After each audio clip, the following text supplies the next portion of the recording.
Pronto aí. Agora sim. Beleza. Então, pode começar, Uhum. o Alex. Legal. Bom, a todos que estão aqui presentes, boa tarde. Já falei para alguns o meu boa tarde e gostaria de começar com um agradecimento aí ao Paulo, professor Paulo Margutti e todo o grupo, né? Desde, desde que eu comecei a participar do...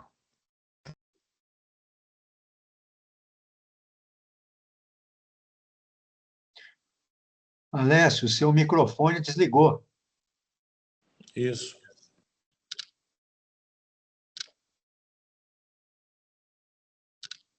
Tá. Aí, Agora vai, né? É porque vai. o meu Samsung aqui tá me dando um baile aqui. Agora ele apareceu. Agora eu tô vendo minha imagem, viu, Margot? Agora apareceu uma tela aqui que eu não sei de onde que ele trouxe essa tela, mas tudo bem. Vamos lá. Então, eu estava agradecendo ao grupo pelo acolhimento e pelas coisas que já partilhamos, né? Inclusive a Marília já tive o prazer de convidá-la para uma aula aqui do mestrado. E o Margut sempre solícito, já veio aqui também nos atender. E eu estou mais uma vez hoje aqui para compartilhar minhas pesquisas, não estou com a intenção de ensinar nada para vocês, mas gostaria muito de compartilhar o que eu tenho feito, que eu estou fazendo praticamente há um ano já, que é essa pesquisa do pós-doc, e não é nada conclusivo. Vou apresentar hoje aqui um dos tópicos dessa pesquisa, inclusive faz parte de um mini curso de 20 horas que eu estou dando no programa de pós-graduação da UFPR, onde eu, depois de fazer o doutorado em Filosofia e Literatura estudando Guimarães Rosa, passei a aprofundar um pouco os estudos sobre Oswald de Andrade, que é uma coisa que eu sempre me interessei, e particularmente pensando na minha profissão, né, de formador de professores. E que é eu trabalhando aqui na licenciatura, basicamente a atividade principal da gente. E essa preocupação com a filosofia brasileira, com o que a gente ensina, principalmente no ensino médio, mas também na graduação, é que me levou a voltar para a literatura, para ver essa relação da literatura com a filosofia e suas possibilidades de articulação com o ensino. Tá? E então essa pesquisa sobre Oswald, ela tem inicialmente um interesse pessoal, porque eu gostava de ler o Oswald, depois um interesse profissional, e agora no pós-doc eu consegui encaixar esse projeto, onde a gente está trabalhando basicamente no seguinte. Vou tentar resumir, depois a gente vai passando aqui alguns pontos que eu quero aprofundar um pouquinho. É, o Oswald de Andrade, normalmente quando você pega material didático, pega manuais ou mesmo livros sobre o modernismo, sobre temas ligados ao modernismo, o Oswald sempre aparece ali ao lado do Mário de Andrade, né, como as figuras mais destacadas e tal. Porém, nós sabemos, né, às vezes esquecemos, mas que os dois brigaram muito logo, né? Brigaram e, inclusive, quando o Mário morreu, em 45, havia anos que eles não se falavam. Foi uma briga séria.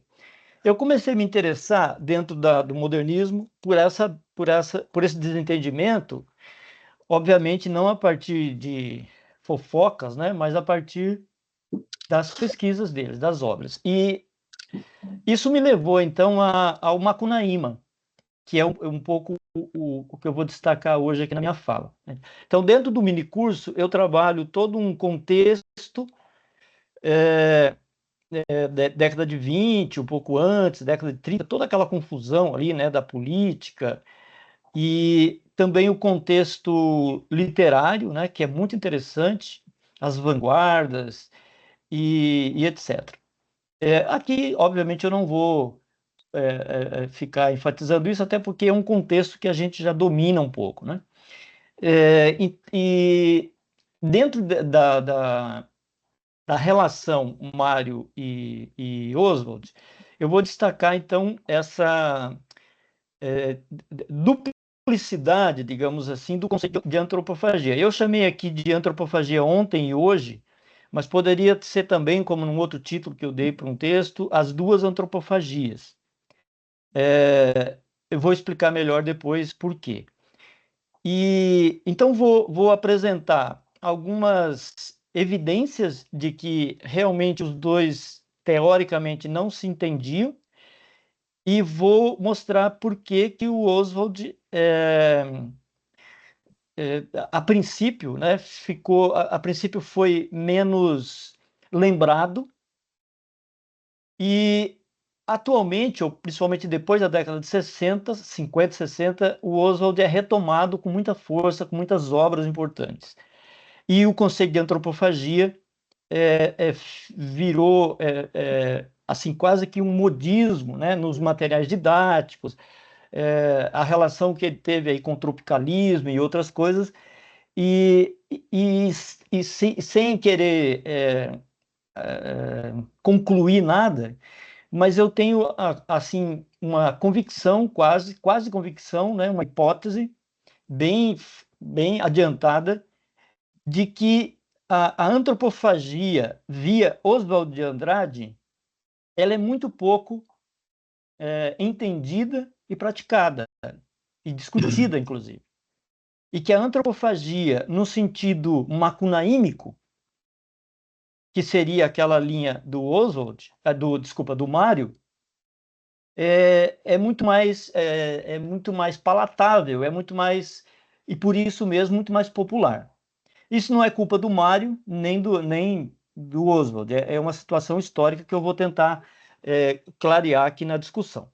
O ponto de partida já a gente vai passar os slides, mas o ponto de partida para isso, para vocês entenderem melhor quando a gente estiver expondo, é um prefácio que o Oswald escreve para uma das suas obras mais significativas, né, do ponto de vista da estética vanguardista, que é o romance Serafim Ponte Grande, que foi publicado em 33, mas escrito ali no finalzinho da década de 20, 28, 29, 30, e depois de uns anos ele foi publicado em 33. No prefácio desse, que eu vou mostrar depois para vocês, é que começa, para mim, ficar evidente que havia duas antropofagias.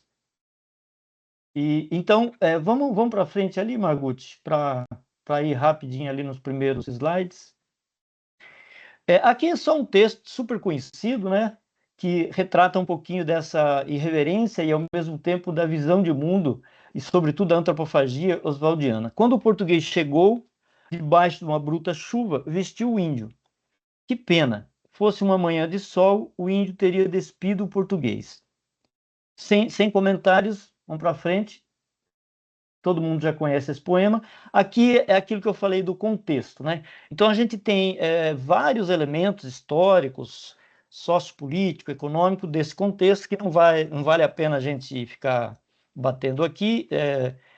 Não dá para entrar em detalhes, então não vamos discutir. Mas toda aquela questão da República Velha, da revolução, das revoluções, né? Da intentona comunista, da revolta do Forte de Copacabana, do Levante dos Tenentes, tudo aquilo que aconteceu na década de 20, ao lado das vanguardas que chegavam, as notícias, pelo menos, das vanguardas europeias, e um levante, digamos assim, também artístico, literário, da Semana de Arte Moderna. Então, é um contexto bastante conhecido, né? Aí eu dividiria esse... Né? Aliás, o meu minicurso é trabalhado nessa perspectiva, então, de aprofundar um pouquinho esse conceito, que também não vou fazer aqui hoje, porque a antropofagia, todos nós já sabemos que a antropofagia e canibalismo são coisas diferentes, e todo aquele sentido ritual e cultural da antropofagia é que o Oswald toma, né, no seu manifesto, que também é muito conhecido. Então, é uma definição inicial do movimento e da antropofagia, um trabalho nesses pontos 2 e 3, que eu vou discutir um pouquinho mais adiante, que são, como eu falei, as duas antropofagias. O Oswald e Mário tem também além da polêmica com o Mário, tem uma polêmica com o Graça Aranha, que infelizmente também não vou poder aprofundar aqui hoje, mas é bem interessante para quem se interessa por estética, né? É uma discussão bastante interessante. E o Macunaíma e Brasilidade, que é um ponto que eu quero bater bastante aqui, o ponto 3, né? Uma antropologia mal feita, os tipos brasileiros e do mito à filosofia. No final, o ponto 4, seria talvez para um outro momento para a gente aprofundar a filosofia oswaldiana ou os textos últimos que ele escreveu, tanto a crise da filosofia messiânica quanto a antropofagia como visão de mundo, que bem a filosofia dele. Eu vou mencionar um pouco, mas vou ficar mais no ponto 2 e 3. Podem ir, Margot. Então, aqui também vou passar bem rápido, porque vocês estão vendo ali uma lista de autores, é só para a gente lembrar, né, que havia, junto com todo esse contexto sociopolítico e econômico, havia essa preocupação bastante conhecida, né, na nossa historiografia, dos intérpretes do Brasil, os famosos intérpretes do Brasil. Aí a gente pega lá a primeira geração, né, já foi falado aqui hoje, Silvio Romero, Euclides da Cunha, Sérgio Buarque de Holanda, Oliveira Viana, e o Paulo Prado, que é importante aqui para o nosso contexto do Macunaíma. Inclusive, o mesmo ano da publicação do livro, o famoso livro do Paulo Prado, né, O Retrato do Brasil, 28, o mesmo ano da publicação de Macunaíma. A segunda geração ali, também os nomes bastante conhecidos, não dá para a gente detalhar a obra de cada um aqui, não é um momento, mas só para destacar, então, que era uma preocupação intelectual da época, e as visões sobre o que era o Brasil, sobre a identidade brasileira, sobre o nacionalismo e etc., eram muito divergentes, nem tanto divergentes, mas eram bastante focadas em pontos, em localidades, em regiões, em destaques diferentes. E aí eu vou para frente para mostrar, Paulo, pode mudar? Na literatura, eu gostaria de fazer esse paralelo, né? Lembrando também, a título de recordação para todo mundo, que quando a gente fala de retrato do Brasil, identidade brasileira e etc., a gente pensa sempre nos sociólogos. A começar pelo Paulo Prado, como eu falei, o próprio Eduardo Prado, lá atrás, também já tinha feito um trabalho muito interessante. Mas quando a gente trata desse tema, a gente não lembra, por exemplo, que os retratos do Brasil ou dos Brasis, ou os brasileiros, tipos brasileiros retratados na literatura, são muito mais populares e ficam muito mais gravados na cultura popular, nos meios escolares, provavelmente, né, principalmente no ensino médio, na educação básica, do que aqueles estudos de fôlego dos nossos pensadores, sociólogos e etc. Então, eu destaco também, não é novidade para ninguém, mas só para lembrar, então, a gente tem um tipo caracterizado pelo Lima Barreto no triste, começa a destacar o triste, tá? Triste Fim de Policarpo Quaresma, que todo mundo conhece. O Menotti Del Pique escreveu isso, o Lima, em 1915, foi publicado. Ele publicou uns fragmentos antes no jornal, mas o livro foi publicado em 1915. Em 1917, o Menotti Del Pique, que foi um dos grandes também da Semana de Arte Moderna, publicou o famoso poema Juca Mulato, que é também que caracteriza, ou se caracteriza, por uma história, né, é um romance, um poema na forma de uma narrativa muito triste, né? Inclusive tem trechos que eu destaco no minicurso, aqui não vou trazer, mas falando da tristeza, porque ele era né, um sujeito de terceira categoria naquela sociedade, mulato, como o próprio nome diz, se apaixona por uma branca, vai ser rejeitado de todo lado e tal. Então é um tipo que se estuda muito como caracterizando um perfil de cidadão brasileiro, cidadão entre aspas, né? Depois nós temos, em 1918, o Monteiro Lobato com o Jeca Tatu, também dispensa comentários. O Jeca Tatu como representante da personalidade, da cidadania, dos tipos brasileiros. E em 28, que é o que eu vou destacar mais, o Mário com Macunaíma. No mesmo ano, o Paulo Prado escreveu o Retratos do Brasil, que é um estudo, na verdade, quer dizer, um documento sobre a tristeza brasileira. Ele mesmo diz isso no título, né? Então é curioso que o triste, a tristeza, está sempre nos nomes, inclusive, dos textos, dos personagens, e a gente acaba concluindo que havia uma tendência, né, a olhar aquela situação social, principalmente, pelo viés da tristeza, da frustração, de uma sociedade que não estava dando certo, né?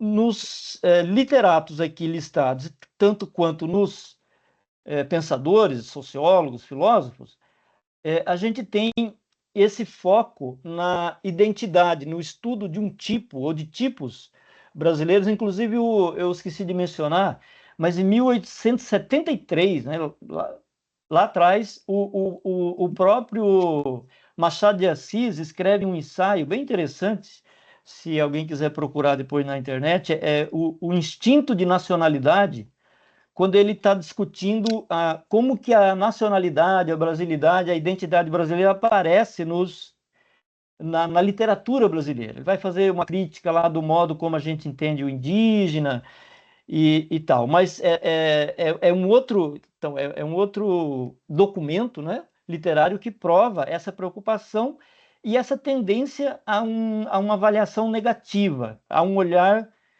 mais para a caracterização da tristeza como elemento unificador. Quando eu vejo Oswald de Andrade, a Semana de Arte Moderna como um todo, né, junto também Mário e todos eles, a gente pensa numa coisa diferente, né? O carnaval, aquele modo como eles trouxeram o humor, né? O poema piada e etc. Então parece uma coisa, dá uma sacudidela nessa tristeza, nesse olhar melancólico, né? Mas a gente vai ver que não é bem assim. A primeira fase da antropofagia, segundo Oswald de Andrade, ela vai ser tão triste quanto era antes, né? A abordagem.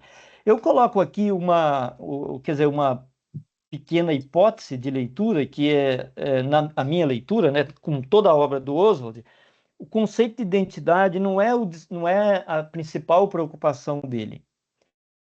Mas ele trabalha muito com a alteridade, uma ideia de alteridade. E como eu quero me voltar mais para o Macunaíma hoje, eu só vou colocar aqui essa citação, que é de um texto chamado Um Aspecto Antropofágico da Cultura Brasileira, O Homem Cordial, que é um texto, um artigo que ele escreveu para o primeiro Congresso de Filosofia lá do IBF, em 1950. Eu trouxe essa frase aqui porque eu acho que ajuda a gente a ver que realmente ele tinha essa preocupação. Pode-se chamar de alteridade ao sentimento do outro, isto é, de ver-se o outro em si, de constatar-se em si o desastre, a mortificação ou a alegria do outro. Passa a ser, assim, esse termo o oposto do que significa no vocabulário existencial, por exemplo, de Charles Baudelaire, isto é, o sentimento de ser outro, diferente, isolado e contrário. Então, uma ideia de alteridade como abordando a diversidade da cultura brasileira desde um olhar não unificador, não identificador, não como aquele que vem, o antropólogo que vem de fora e olha a diferença para transformá-la em igual, né? Para transformá-la em o antropólogo ou o missionário, né? Pode recorrer à história, a gente vai ver isso. A alteridade, ou seja, a diferença é ruim. Ela só é boa quando o índio for batizado, quando o negro for aculturado ou inculturado, né? e etc. Então, o olhar do Oswald tentando se livrar dessa metafísica, dessa tradição cultural e religiosa, é um olhar mais para a diversidade, pensando a relação com o outro na horizontal, tá? Então, vamos para frente, Paulo.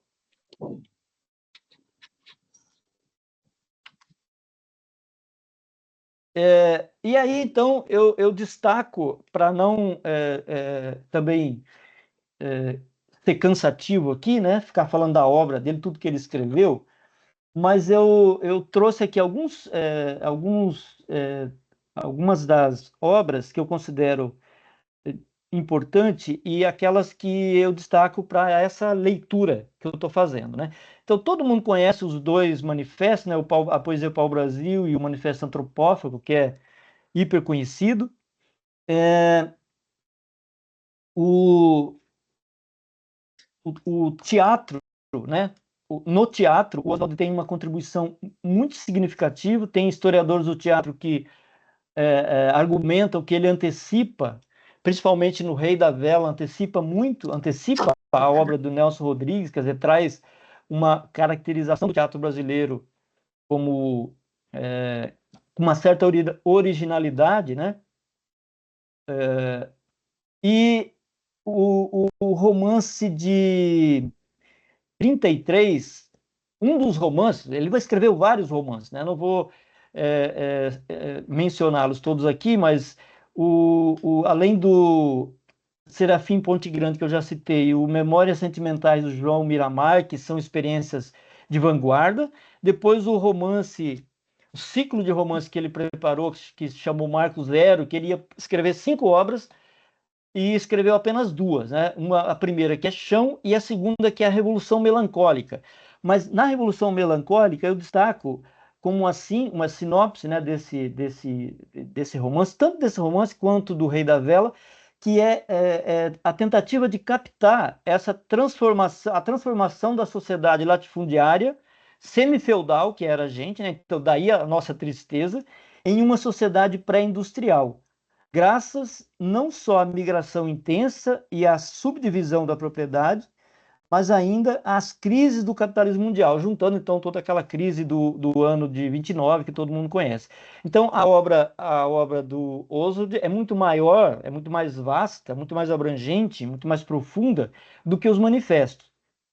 A gente, em geral, quando se depara, principalmente nos materiais didáticos e paradidáticos, com o Oswald, a gente se depara com os manifestos e ainda tem contextualização, né? Depois destaco lá no final a Marcha das Utopias, que é um texto que ele produz já na década de 40, escrevendo para o jornal, depois juntou num livro, e A Crise da Filosofia Messiânica, que é a principal obra dele, centrada na filosofia. Podemos ir para frente, Paulo? Aqui eu até mencionei a polêmica com o Graça Aranha, mas eu vou só lembrar vocês que é interessante para quem tiver interesse nisso, né? O Graça escreveu o livro chamado Estética da Vida, e tem um material que não é um livro exatamente, mas é um material recolhido por uma professora que me foge o nome agora, da USP, que reuniu os textos de Oswald sobre estética, né? E ela deu o nome de Estética e Política. Então, em vários textos ele aborda as questões de estética, e num deles ele faz muita crítica a essa visão do Graça Aranha sobre a estética, principalmente porque o Graça queria, na sua perspectiva, substituir a nossa visão primitiva, né? Sempre entre aspas esse termo, mas porque eles usavam esse termo, né? Primitiva, é, é, tanto do indígena quanto do negro, argumentando que o Brasil só passaria para um outro nível quando a gente absorvesse a metafísica, uma outra metafísica, né? Ocidental como um todo. E o Oswald vai fazer essa crítica, mostrando que nós temos, ao contrário, né? Temos que valorizar o que ele chama de metafísica bárbara, né? Depois ele, antes até no Manifesto Antropófago, ele já tinha trabalhado com aquele conceito lá do bárbaro tecnizado, né? Que depois eu vou retomar lá na frente. Tudo bem, vamos deixar o Graça Aranha ali.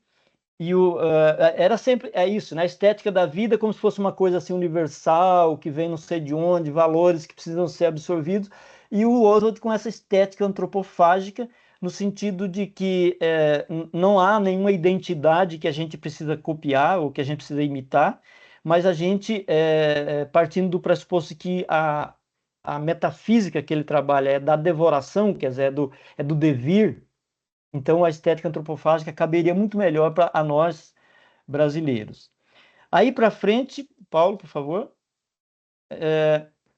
Aqui eu então vou destacar o principal ponto que eu gostaria de... Quer dizer, que eu estou trabalhando na pesquisa, mas que estou aprofundando ainda, mas que eu gostaria de trazer aqui para vocês, que é o seguinte.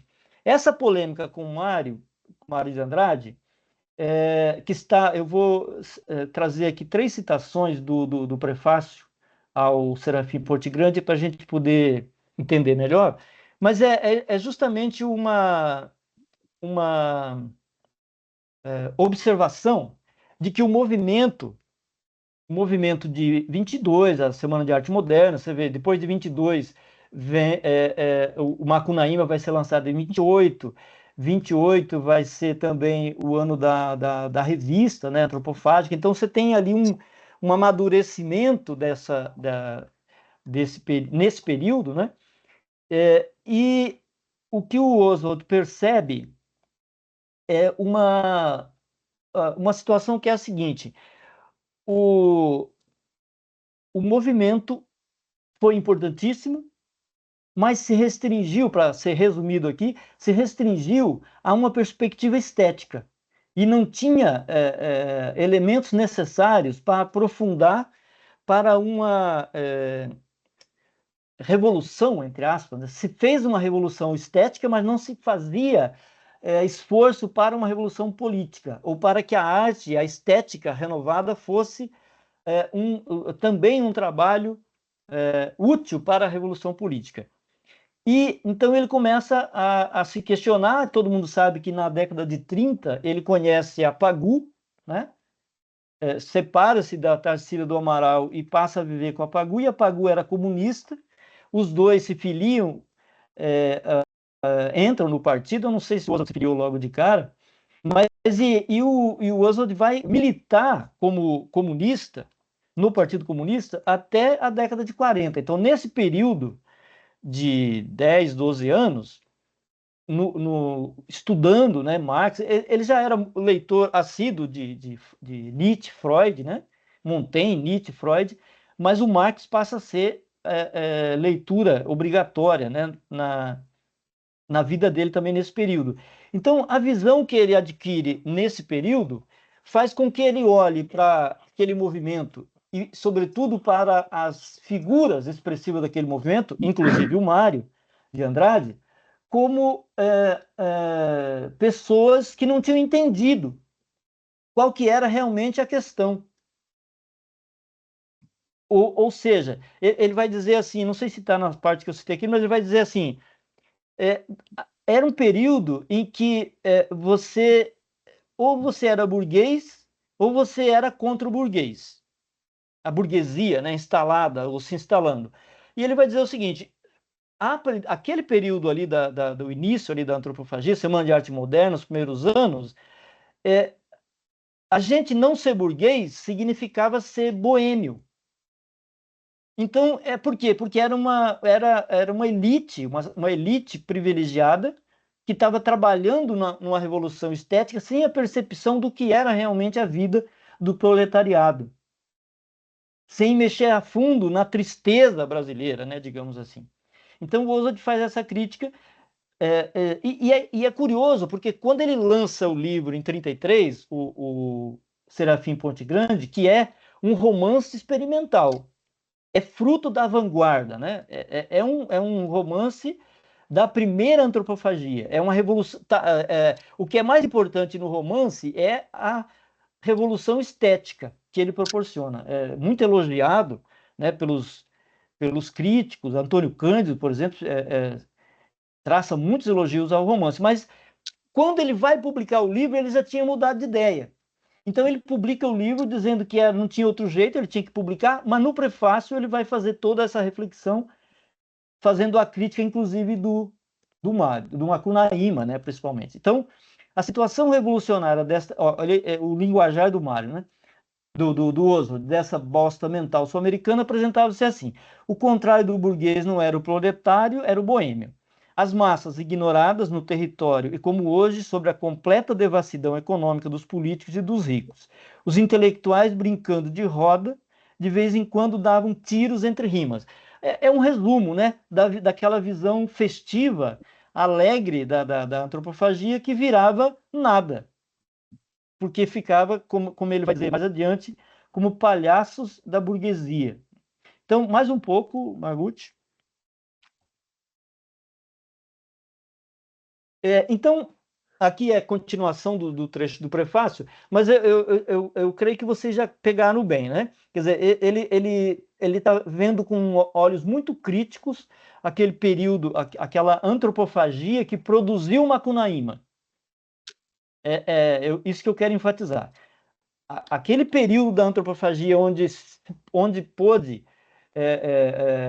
onde foi possível, né, aparecer, e com sucesso, ou com algum sucesso, o livro Macunaíma, era um período sem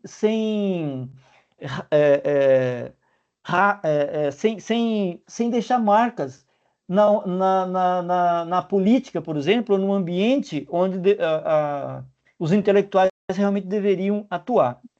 Então, no outro trecho do prefácio, ele diz: o movimento modernista culminado no sarampão antropofágico. Então, é como se fosse uma epidemia, né? Como se fosse um negócio que pegou todo mundo, mas não fez nada com ninguém, não modificou, não mudou a perspectiva. Parecia indicar um fenômeno avançado. São Paulo possuía um poderoso parque industrial. Quem sabe se a alta do café não ia colocar a literatura nova rica da semicolônia ao lado dos custosos surrealismos imperialistas? Veja, nesse parágrafo aqui, nessa pergunta, ele está já dando um puxão de orelha, né? Em si mesmo também, mas nos outros principalmente. Que era mais ou menos uma coisa espelhada em outras vanguardas, como se aquilo não fosse a fundo no que realmente interessava, que era a situação da tristeza brasileira, a situação da pobreza, da miséria e tudo mais. Continuando, eis, porém, que o Parque Industrial de São Paulo era um parque de transformação, com matéria-prima importada. Repare que isso é importante. Assim como as vanguardas eram importadas, a matéria-prima também é importada, às vezes originária do próprio solo nosso. E aí ele põe um ponto e escreve Macunaíma. A primeira vez que você lê o prefácio e lê essa palavra, provavelmente você passa por cima. Esse Macunaíma aí sem ser sozinho num período. Acontece que o Macunaíma para o Oswald é exatamente isso que ele descreveu aqui em cima. O Parque Industrial de São Paulo é um parque em transformação com matéria-prima importada, às vezes originário do nosso próprio solo. Aí, antes de ir para outra citação, eu já vou adiantar uma coisa. O que é o Macunaíma? O que é o romance Macunaíma? Se vocês fizerem o que eu tenho feito, o que eu fiz ultimamente, vocês vão encontrar com certeza a mesma coisa, né? Que é o seguinte: quando você pega, por exemplo, se você escrever macunaímico lá no Google, já está definido o que é macunaímico, que é um sujeito preguiçoso, enfim, não é o herói sem caráter do Mário, é o cara que não tem caráter mesmo. O que ficou do Macunaíma? Quando você, por exemplo, escuta, não vou falar os nomes aqui porque são vários, né? pseudo-intelectuais que se divulgam aí no YouTube, e mesmo os materiais didáticos que eu também investiguei, você vai sempre encontrar o seguinte: para mim, pessoas que leram superficialmente ou que não leram a Fortuna Crítica e mesmo as discussões mais básicas sobre Macunaíma, tratando como se fosse um grande estudo sobre a cultura brasileira, sobre a mitologia brasileira que o Mário fez, porque o Mário era um folclorista. Todos eles falam isso, mas isso é mentira, para começar. E mesmo que isso fosse verdade, o que o Macunaíma resulta de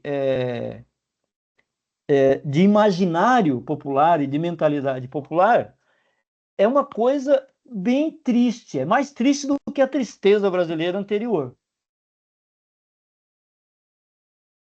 Tem até um livro do... deixa eu ver, vocês vão ver aqui. Não sei se vai dar. Mas, enfim, chama-se Atitude Macunaímica, né? É um livro até grande de um psicólogo trabalhando isso no brasileiro, as atitudes macunaímicas que tem a ver com irresponsabilidade, preguiça e etc.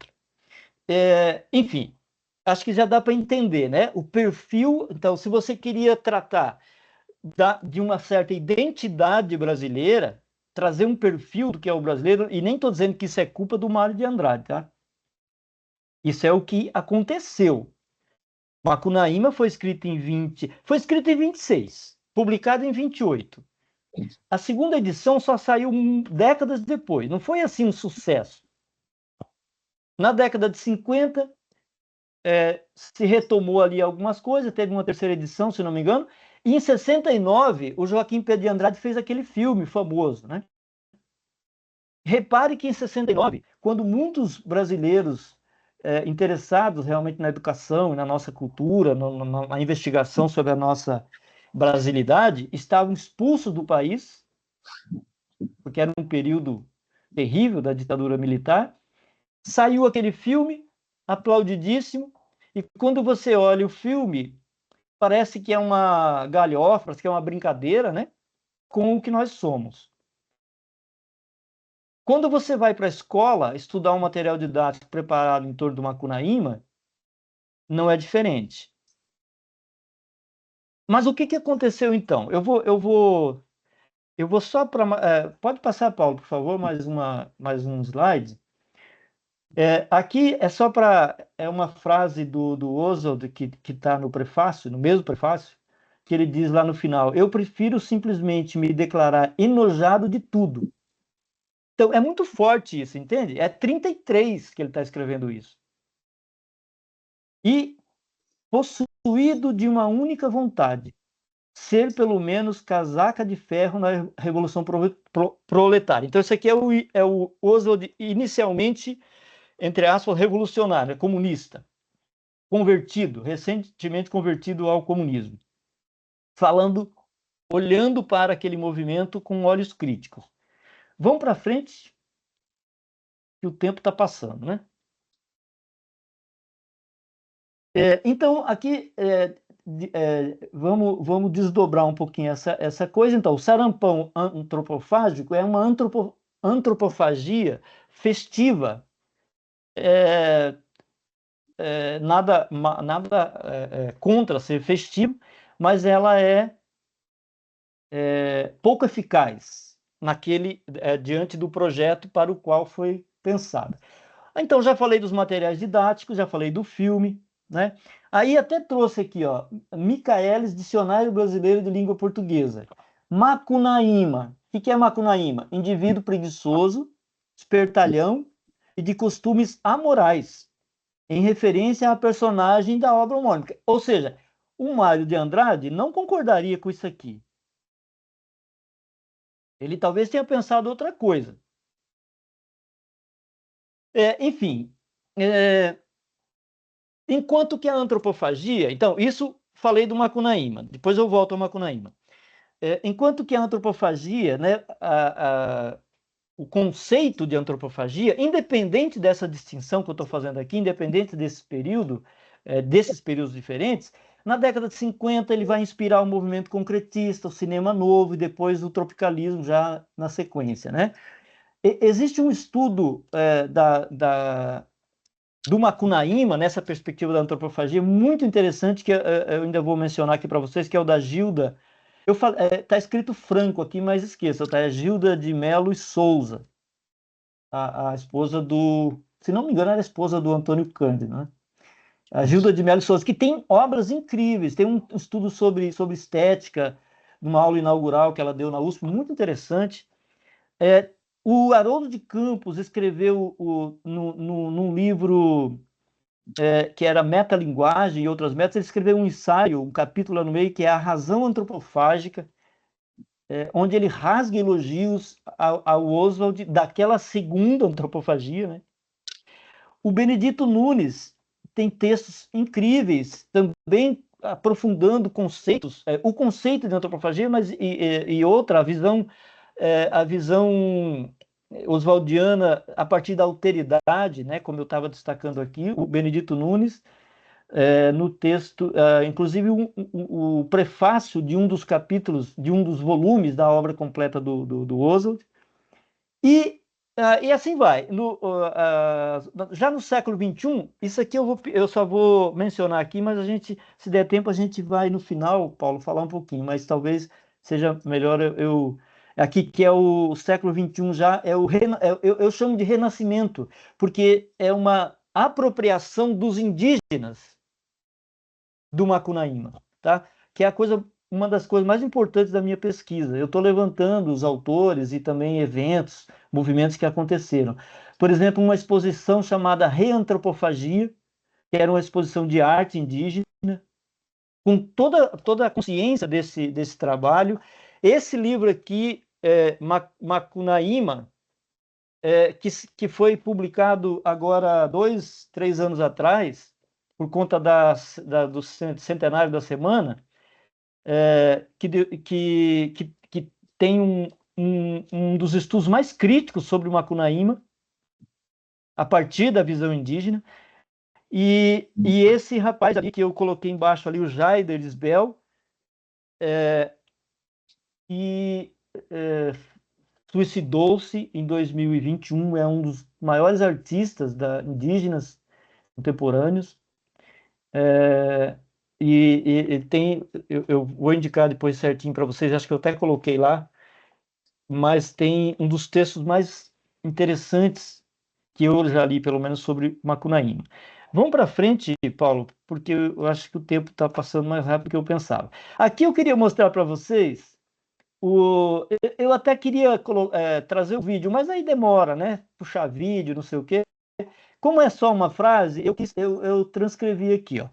O Grande Otelo, quem não se lembra do Grande Otelo, né? O nascimento de Macunaíma, aquelas cenas lá do filme do Joaquim Pedro de Andrade. Aí em 87, quer dizer, isso foi em 69 o filme. Em 87, ele vai no Roda Viva dar uma entrevista. E o repórter pergunta, eu esqueci o nome do repórter agora, o repórter pergunta assim, esse aí, né, o Macunaíma, é o retrato do cidadão brasileiro? Quer dizer, ainda está na cabeça do brasileiro isso que eu estava falando, né? Aí o Grande Otelo fala simplesmente o seguinte: é mais ou menos o retrato do cidadão brasileiro. Esse Macunaíma que está aí ficou branco, segundo o Mário de Andrade. E realmente o cidadão brasileiro, quando bota um smoking ou um terno, fica branco. O cidadão brasileiro, no fundo, é preto. É uma cruza de raças. O brasileiro traz dentro de si o português, o negro e o índio. Agora presta atenção. O luso deu a fidalguia própria dessa raça. Do índio herdou o amor à pesca e a inclinação para a caça. O excesso de carinho e zelo reflete do africano, aqui ele começa a declamar um texto. O excesso de carinho e zelo reflete do africano o doce coração, e às vezes no cabelo aquela permanente ondulação. Em harmonia vivem sempre os três, enquanto o negro bebe e o índio batalha, o português trabalha. Seguem muitas risadas da banca de entrevistadores. Isso aqui, vocês podem assistir no YouTube, que está lá, tá? É mostra aqui do que eu estava dizendo para vocês anteriormente, né? Do que fica no imaginário, né? O que ficou no imaginário. O Grande Otelo é que está falando isso. Podemos ir para frente, Paulo. Então, aqui eu já vou. Eu sei que tinha ainda umas coisas a mais para falar, mas eu já vou tentando fechar, viu, Paulo? E eu quero destacar assim o roteiro para a gente poder depois, se alguém tiver interesse, pode me chamar lá no grupo e perguntar. Esses dois livros aqui que são dos indígenas, né? Eu acho que eu não coloquei na bibliografia ali. Se o Paulo quiser compartilhar depois a apresentação, né? Se alguém quiser, na verdade, né?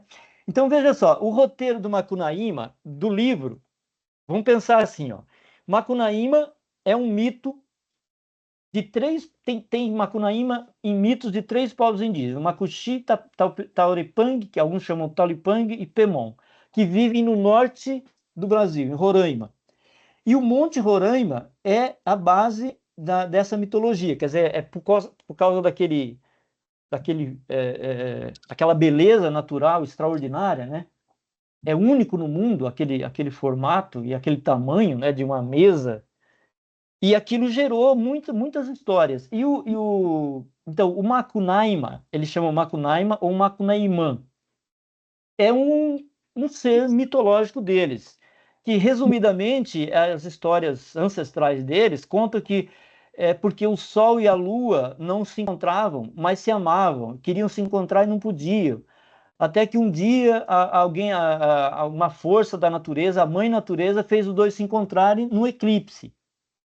Então se encontraram, ficaram juntos, e foi tão emocionante que a lua chorou. E aí a lua chorou, quando a lua chorou, lá em cima do Monte Roraima, nasceu o Macunaíma, que ficou sendo o grande herói, uma espécie de deus, né, deles. E aí tem todas as histórias, ele provê a caça, provê frutos, provê pesca, não sei o quê. E como são três povos diferentes e muito antigos, o mito vai variando, né? Então tem hora que eles contam que tinha uma grande árvore, uma árvore infinita, quase que o Macunaíma ia lá catar fruta para eles e tal. E tem outras variações que ele derruba a árvore uma hora, e aí vem esse negócio da preguiça, né?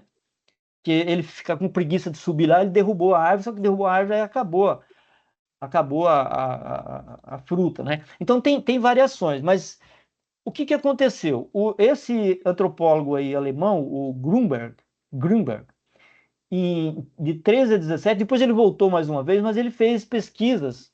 Eu levantei as pesquisas dele, tem publicação na Unicamp já dos 3 volumes dele, que o Mário teria lido, segundo a tradição, né? Por isso que o Oswald fala que é material importado, às vezes com matéria-prima do nosso próprio solo, né? Então, o Mário leu a mitologia do Macunaíma, contada pelos Tauripang e Macuxi, a um alemão que não entendia o Macuxi.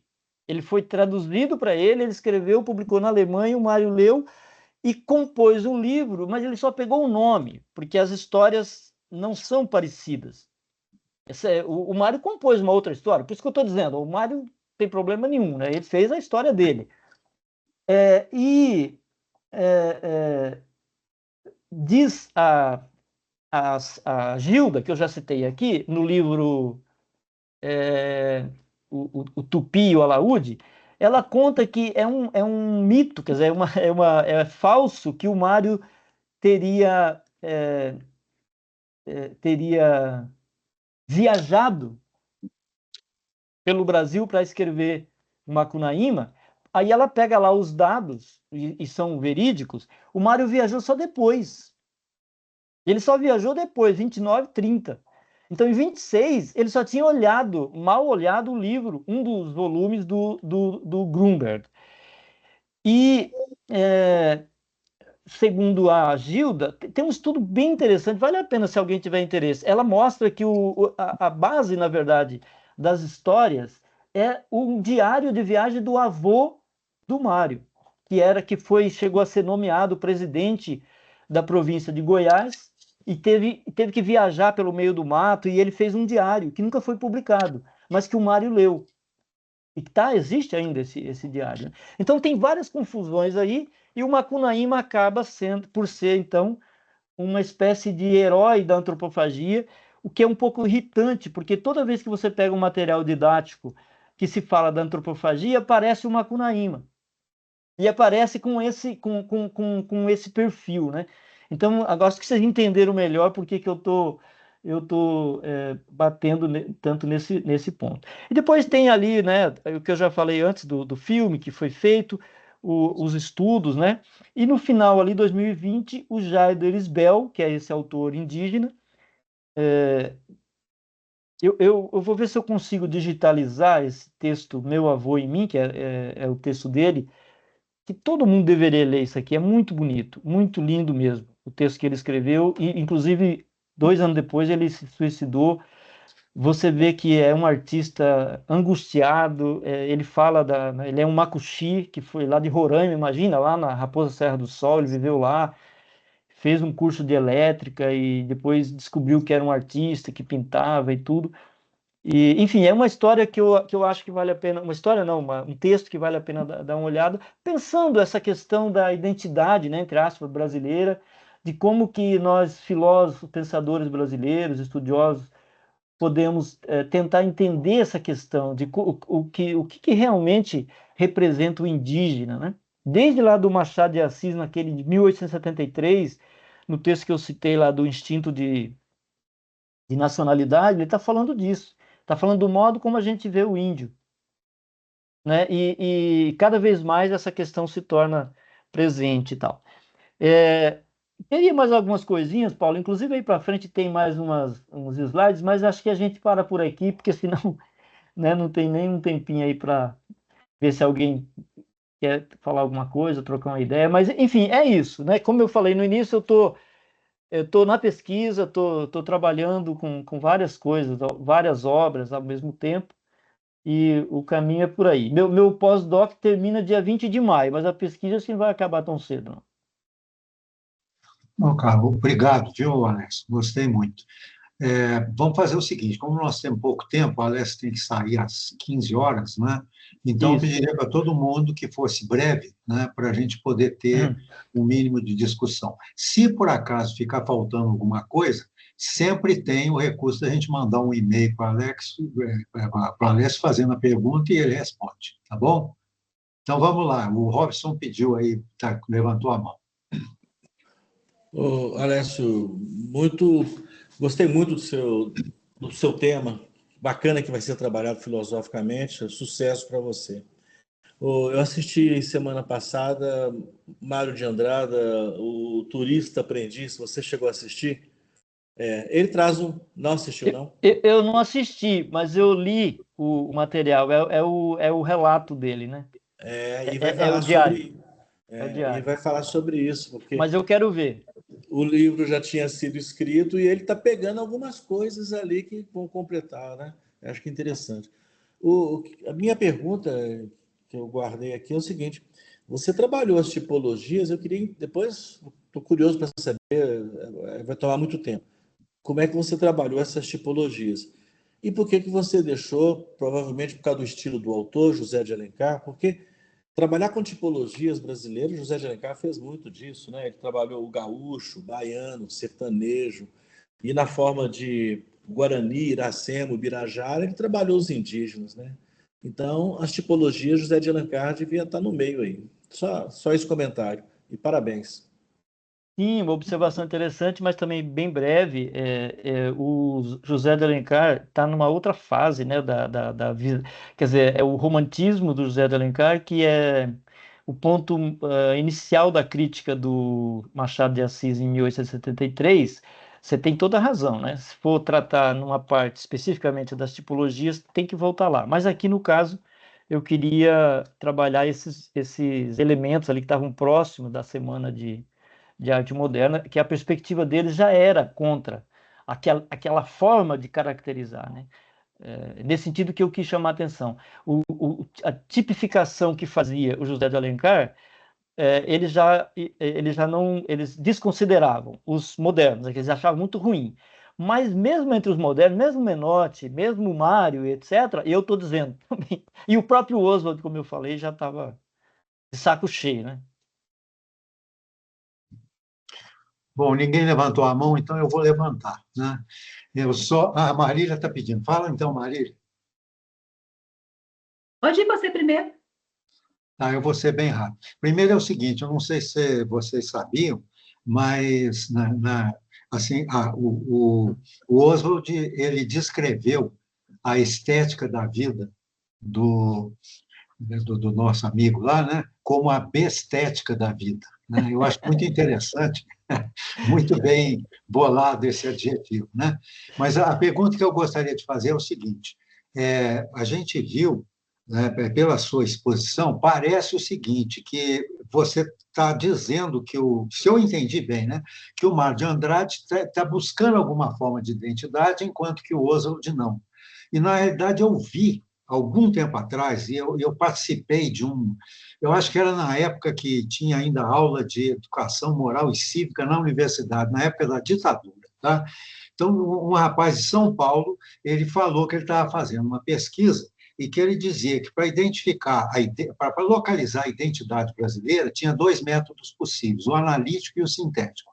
E que o Mário de Andrade tinha usado o método analítico. E usando o método analítico, ele foi nas picuinhas e concluiu que o brasileiro não tinha identidade. Por isso que ele fala que o Macuína é um herói sem caráter, né? Não é porque ele não tem caráter, mas é sem caráter porque não tem identidade.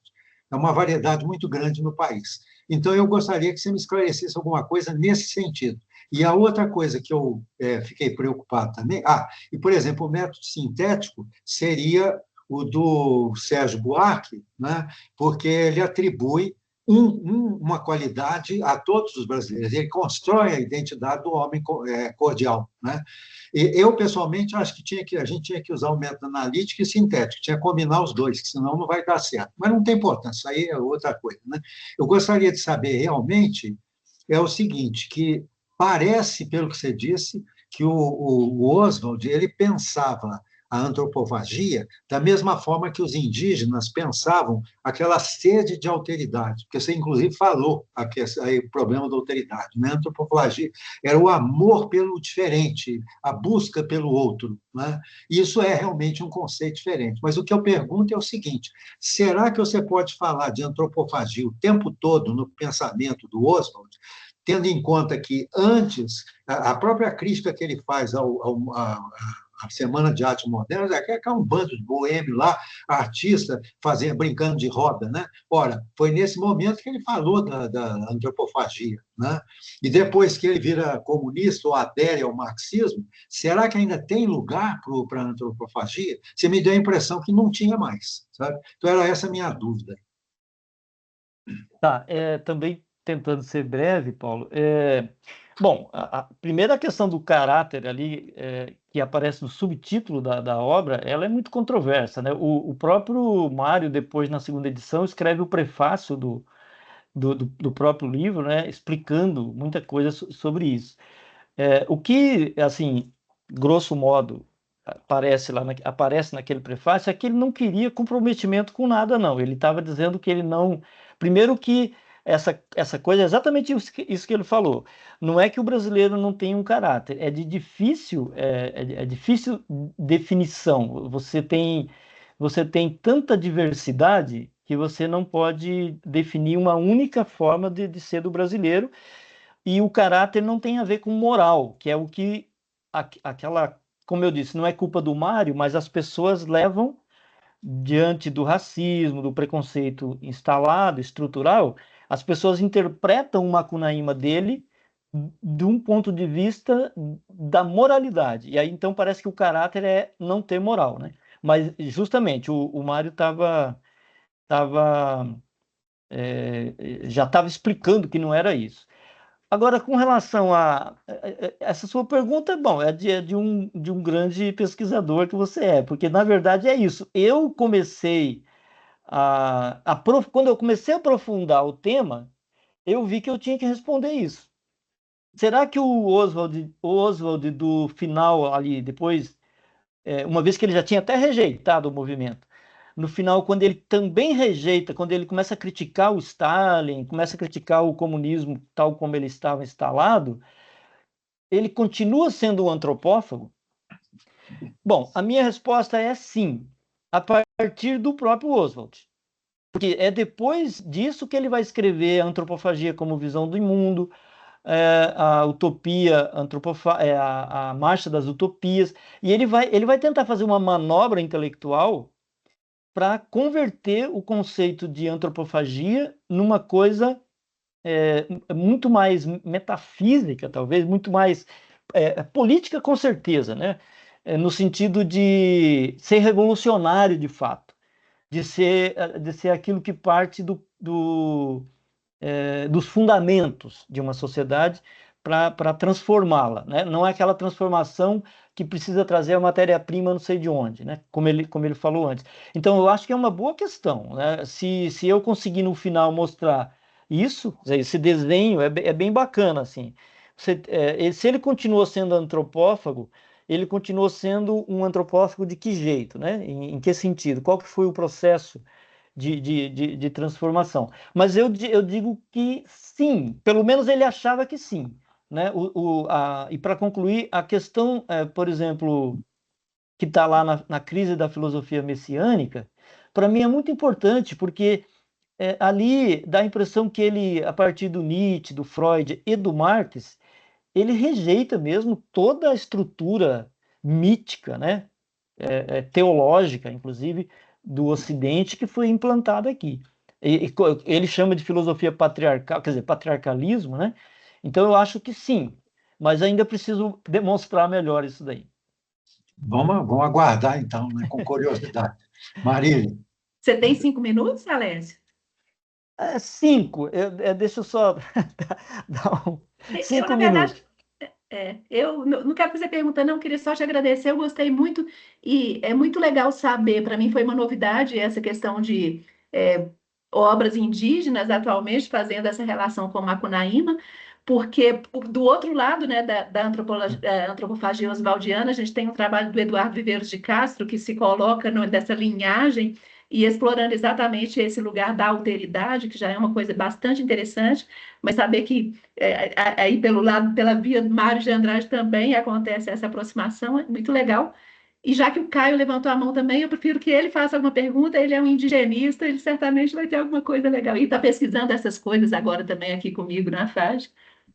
Deixa Na para verdade, não ele. tinha pergunta não, mas era agradecer mesmo, porque é só trazer um pouco disso, porque ajudou muito a elucidar algumas coisas, porque a gente trabalhou exatamente isso com a Marília em Filosofia do Brasil também na faculdade, né? Que a gente fazia essa interlocução. Mas me ajudou muito a ver, porque eu lembro que a gente estudou um texto que era de Luiz Felipe Garcia, que a gente estudava filosofia e antropofagia em busca de nosso centro de gravidade. Então, eu acho que aquilo que você trazia algumas coisas me fez clarear um pouco algumas coisas disso daí, porque é a partir dessa hegemonia mesmo. Você trouxe muito sobre isso e essa compreensão que a gente tem sobre a questão da realidade indígena, e acho que a gente está num tempo, e a pergunta e a questão sempre para mim era essa, que gera, né? Num tempo agora que é aproximar essa linguagem que sempre foi imposta, né? Então, assim, aproximar a linguagem indígena, mas que sempre teve uma linguagem com outra que impunha aos indígenas uma forma de ser e viver e a forma negra, né? Então, acho que o que você trazia exatamente, eu acho que a imagem do Arapuru, do Abapuru, né, que era no começo, traz muito essa alusão para mim, porque é um esforço simbólico, né, de fazer crescer um pouco essa mentalidade também, essa cabeça, que é trazer um pouco dessa sensibilidade, essa consciência filosófica, e quão complexa e riqueza é a partir da nossa terra, né? E eu acho que a minha experiência é essa, a Marília já trouxe, porque toda a minha pesquisa vai em Vieira de Castro, Davi Copenaua, Ailton Krenak, então é a experiência também diretamente empírica, que gera diretamente com os esforços de trabalhar junto com os povos indígenas no Brasil, né? E nessa realidade que a gente vive. Eu acho que é muito esse contexto que eu vou trazer, assim, né? E o quão... Depois eu até vou procurar, porque eu tinha lido Macunaíma e era toda essa questão do romantismo mesmo que é trazido, que é todo esse esforço também que vai trazido, né? Então, não era muito bem uma pergunta, mas era eu elaborei algumas perguntas aqui, mas eu acho que eu vou mandar para você por escrito, que é mais fácil, para não ficar enrolando depois. Sim, pode mandar, Caio. É o maior prazer. Se eu não souber responder, a gente vai descobrir junto, né? Mas esses autores que vocês falam, né? Eu não quis nem mencionar aqui o Schopenhauer. Eu tô com o livro dele aqui. Eu tô ouvindo às vezes no YouTube a leitura do livro, porque é bem interessante fazer esse exercício, viu? Ouvir como ele ouviu, né? Aquelas histórias. E o Ailton Krenak, nem se fala a importância que ele tem aí. Agora, a Marília, só uma palavrinha, né? Porque eu dei uma mensagem aqui falando que eu estou atrasando aqui um minutinho, mas é bem rápido mesmo aqui. O Viveiros de Castro, né? É muito criticado.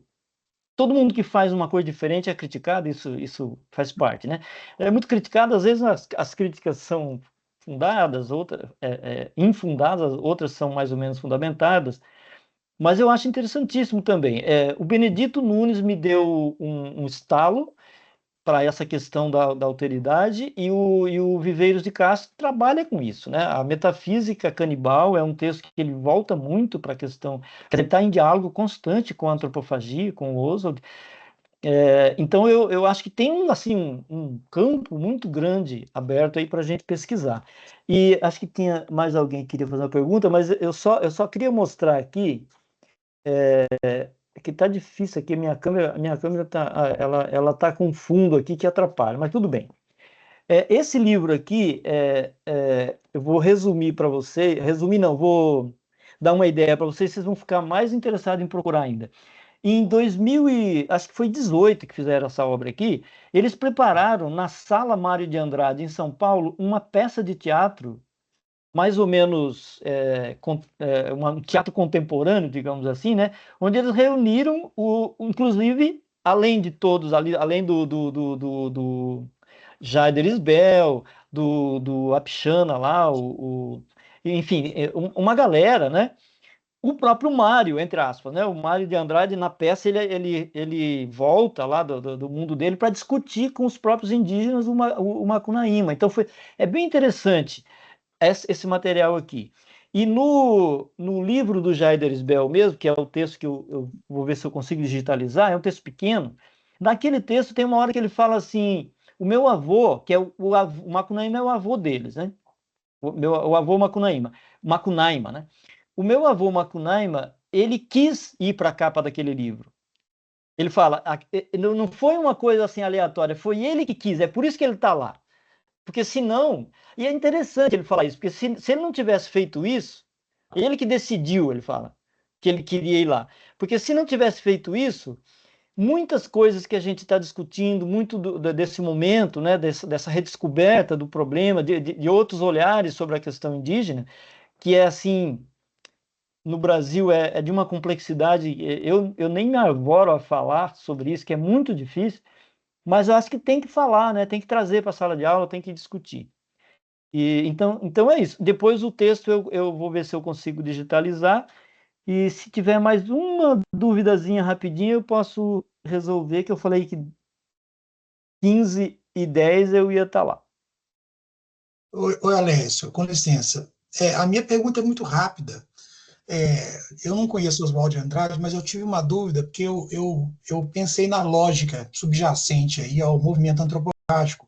Eu levantei isso no início aqui a respeito da lógica paraconsistente, não que seja, eu não sei se a gente pode fazer alguma relação, mas a minha dúvida é a seguinte: quando o Oswald de Andrade ele pensa por um viés antropofágico aí, uma tristeza brasileira, uma brasilidade brasileira, a despeito do seu objetivo aí de focar na alteridade, ele atinge um repensar radicalmente crítico, ou seja, um repensar genuíno aí, né, do princípio da identidade mesmo, né, acomodando contradições sem implodir o sistema, ou seja, ele repensa criticamente, genuinamente aí, o lugar desse princípio tradicionalmente ocupado entre nós, que herdamos esse princípio dos europeus?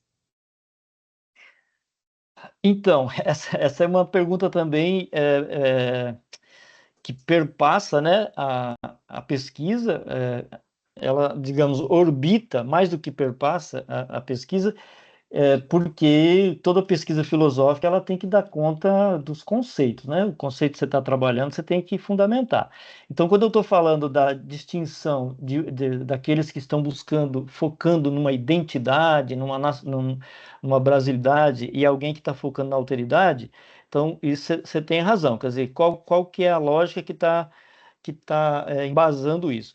Agora, a questão da identidade tal e qual, né, a gente traz lá desde a metafísica platônica ou da lógica aristotélica, isso já foi bastante discutido, né,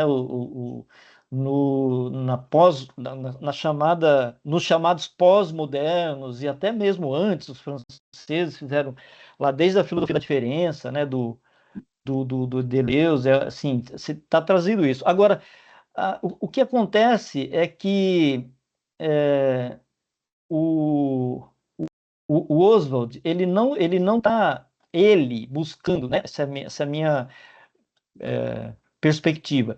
Ele, mesmo sem uma elucidação lógica sobre a busca e a obra dele, me parece que ele está muito mais focado, muito mais interessado na diversidade, seria assim, no terceiro excluído, tá?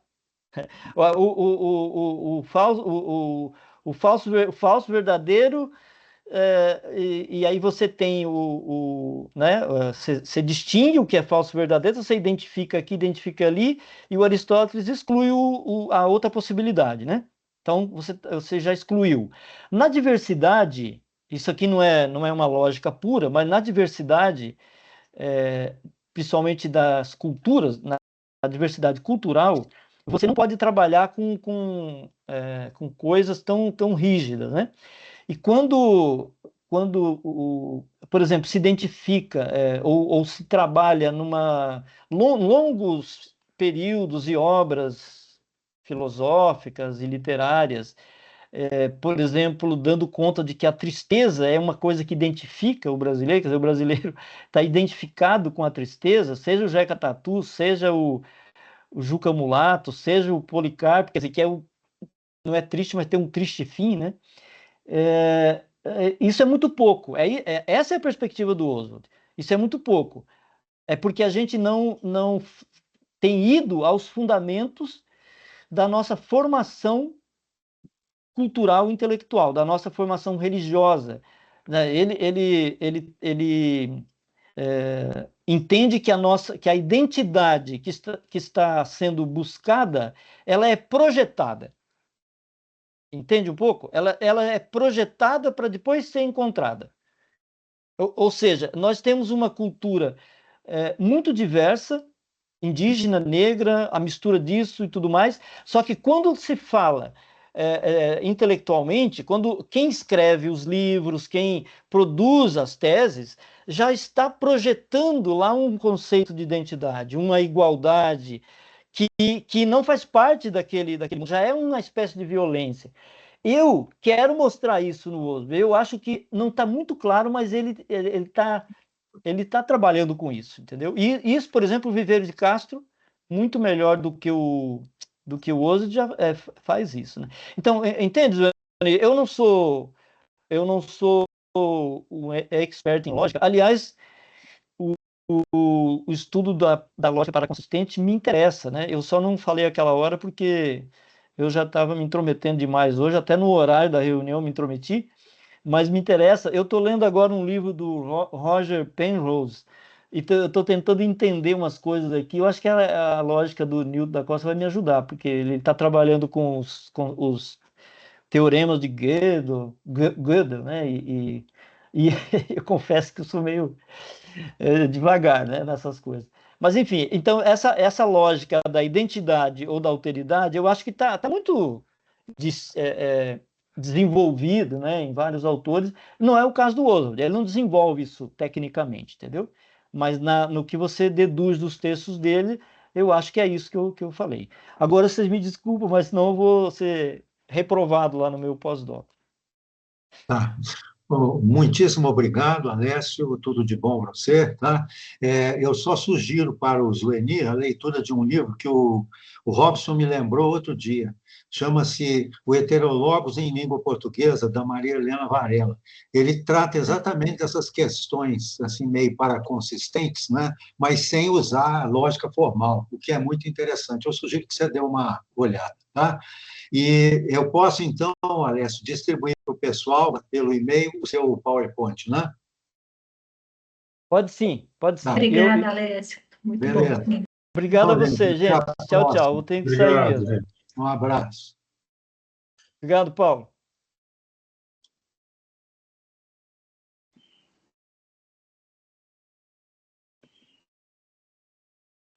Tchau, gente. Tchau, Robson. Meu Deus.